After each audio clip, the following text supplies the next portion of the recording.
তো গাইজ, এই দেখো এখন চলে এসেছি দুপুরের লাঞ্চ নিয়ে।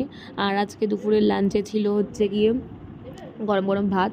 যদিও ভাতটা অনেকটাই লেটে আমি খেতে বসেছি, তাই জন্য গরম গরম ছিল না, তাই ঠান্ডা হয়ে গেছিলো। বেগুন ভাজা দিয়ে ফাটাফাট খেয়ে নিয়ে এবার খেলাম চিকেন কষা। ঠিক আছে, আমার জন্য মানে তুলে রাখে মা এই কষাটা, আর তারপর একটু গ্রেভিওয়ালা করে, যেটা পরে খাবো। আর আগে ছিল এই যে কষা মাংস দিয়ে, সেখান থেকে বোনও ভাগ বসিয়েছিল, এই জন্য আমার জন্য 2 পিস ছিল। চট করে খেয়ে নিলাম এই যে মেখে মেখে। আর এই যে আমার জন্য ছিল উইংসের পিস, যেটা ছাড়া আমি একদমই খেতে পছন্দ করি না চিকেন অন্তত। তো চিকেনের মধ্যে আমার উইংস পিসটা দারুণ লাগে। আবার পড়ে গেল উইংসের পিস, যেটা হলো গ্রেভিওয়ালা ঝোল থেকে এই যে গ্রেভিগুলো দিচ্ছিলো, হালকা হালকা করে লেবু চিপে নিলাম। আহা, উফ! চিকেন কষা দিয়ে ভাত খেতে কার কার ভালো লাগে আমাকে জানাও, ঠিক আছে, কমেন্ট করে।